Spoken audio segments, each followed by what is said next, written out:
Police in Papua New Guinea PNG have entered a former Australian-run detention centre in a bid to get asylum seekers who remain there to leave, the Australian government has confirmed. Hundreds of men have refused to leave the Manus Island centre since it was shut down on 31st of October, citing fears for their safety. On Thursday, multiple men inside the centre said that PNG police had given them a 1-hour deadline to leave. Australia said it was a PNG operation. Under a controversial policy, Australia has detained asylum seekers who arrive by boat in camps on Manus Island and Nauru, a small Pacific nation. Australia shut down the Manus Island centre after a PNG court ruled it was unconstitutional, urging asylum seekers to move to transit centres elsewhere on the island. Immigration Minister Peter Dutton confirmed a police operation was underway on Thursday.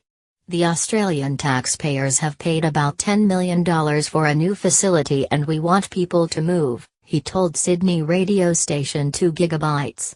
Obviously, it is in the end an issue for PNG police and the authorities up there, but there is an operation involving police at the centre this morning. The refugees are sitting peacefully and immigration and police are asking them to leave the prison camp. The refugees are only listening and completely silent.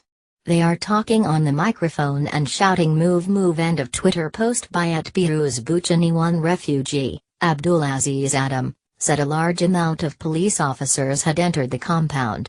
They had a really big microphone in their hands and started telling people you have to move, he told the BBC, describing the police action as aggressive. He said about 420 asylum seekers had gathered in one section of the centre, many of them linking arms, but he insisted they would not respond in any way. The men have spent more than 3 weeks without electricity and running water, while food supplies have dwindled. They have refused to leave because of fears they will be attacked in the local community. Rights groups say that asylum seekers have been attacked in the past.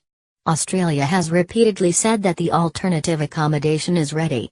However, the UN's refugee agency said on Tuesday that housing remained under construction, was inadequately secured, and lacked the most basic services such as a medical care.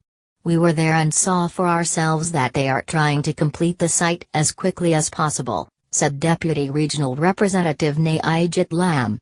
Canberra has steadfastly ruled out allowing the men into Australia, arguing it would prompt further human trafficking and lead to deaths at sea.